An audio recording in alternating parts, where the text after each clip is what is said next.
I woke up this morning and decided to have a nice bath and a face mask.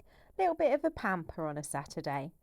This face mask was so bubbly and it was really funny. So I decided to call LJ in and say, hey, have a look at this. Honestly, I felt like I looked like something out of a horror film, but it was quite funny for us. We then had a slight change in our plan today and decided to head on over to Margate so that I could see my friend's art installation. I'm really looking forward to this one.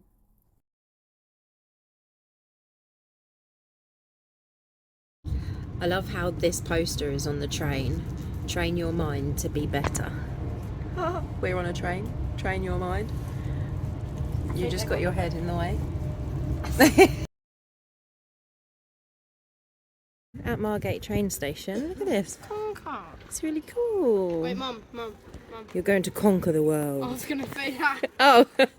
Sandy before we go in. Oh, I do like to be beside the seaside. Oh, I do like to be beside the sea.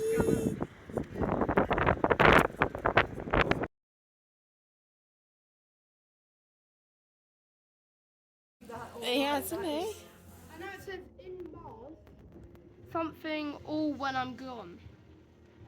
LJ found the hidden message in the waves. How beautiful is that? The sky sure does look beautiful. Look at the colours coming through.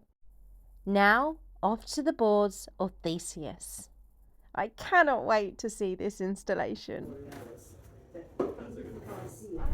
The Boards of Theseus was created by my friend Alex, who sat down and he wrote every single thought that he had for an entire month. He then created this art installation where people could come along, remove a quote that they liked, and then add their own. This is beautiful because this means that this is a real collaboration between many different minds, all coming together to create poetry. What a beautiful installation. I wanted to read them all. What I did find strange though is I ended up reading the same ones several times and I didn't even mean to, but it was pretty cool. There is 1,500 lines of poetry here. Altogether, Alex has created 5,000.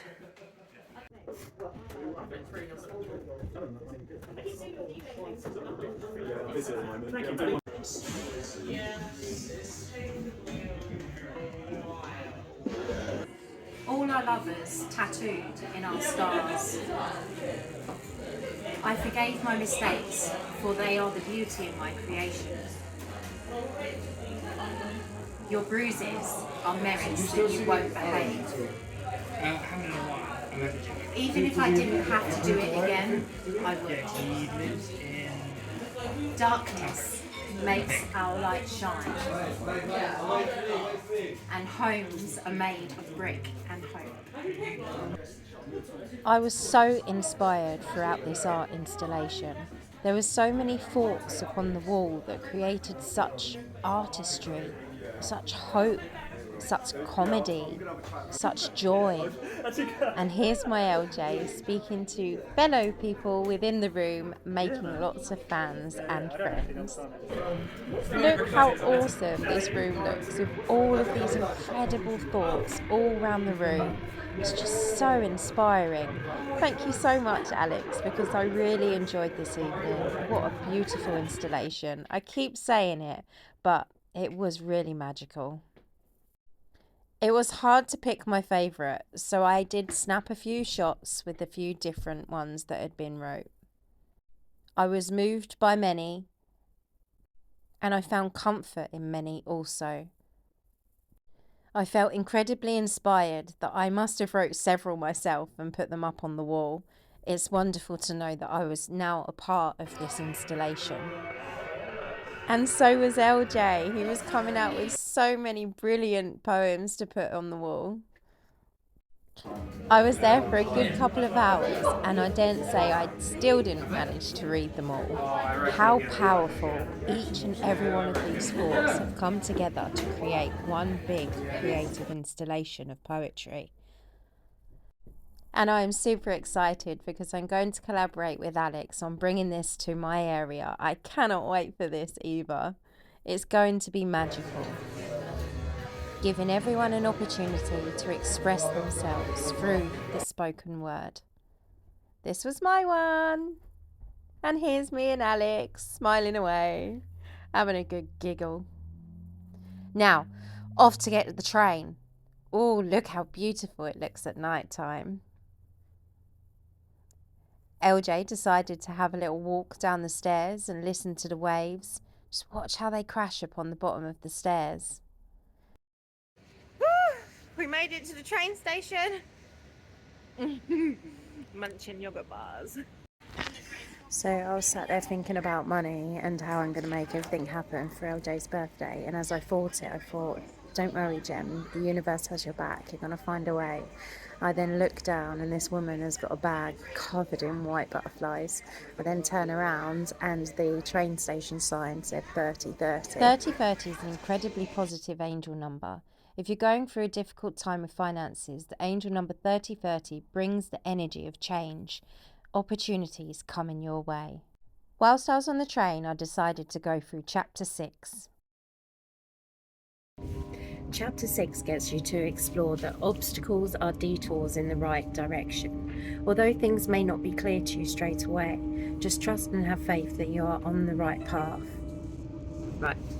When you choose to see your obstacles as detours in the right direction, it really allows you to see the spiritual growth or the personal growth that you can have within this discomfort. It's important to start learning to release control over certain circumstances. It's so important to just lean back and let the universe lead the way. It's not always a bad thing if you're not doing what you feel like you should be doing, because at the end of the day, maybe you're being led down a different path for a different opportunity, which could then align with your higher purpose. This chapter gets you to go through a meditation where you step out of the way of the obstacles and the shoulds, and you start to see that they are there for detours to help you towards a better, higher purpose. It's really important for you to get honest about where you're controlling certain areas of your life. And this is why I decided to step away from my heart chart, because although my heart chart helps me guide towards the goals that I want to achieve on a daily basis, I found I was getting incredibly frustrated when I wasn't putting a heart in certain areas, and I just tried to control each and every day in a very specific way. Letting go of this has allowed me to relax a little bit more and to trust that the universe is going to guide me towards my goals because I've set clear and positive intentions to achieve them. The meditation in chapter 6 gets you to sit down and really bring the awareness to the area of your life that you are controlling. It gets you to breathe into that area and really feel the feelings around the situation. Give yourself space to honour your feelings. When I did this one myself, I really did actually look at my heart chart, because I thought, although this is great and it makes me feel good putting lots of hearts on it, I actually feel like I'm really trying to control every single day, and it frustrates me when I don't manage to achieve everything that I've planned. So I decided to hand it over to the universe, to set my intentions and trust that the universe is going to guide me in whichever way that it needs to. Sit with your feelings, sit with your thoughts, and allow yourself to hand over anything to the universe and surrender, because the universe really does have your back. So I found a really cool way to film myself whilst seeing my phone in the background. I got quite excited about this and I'm not sure why. But seeing as we're here, I'm going to share something with you from the book. Once you've done your meditation, say this: thank you, universe, for helping me see this obstacle as an opportunity. I will step back and let you lead the way. And you know what, guys? Since I've been stepping back and letting the universe lead the way, I really have felt so content, at peace and excited for what's coming my way.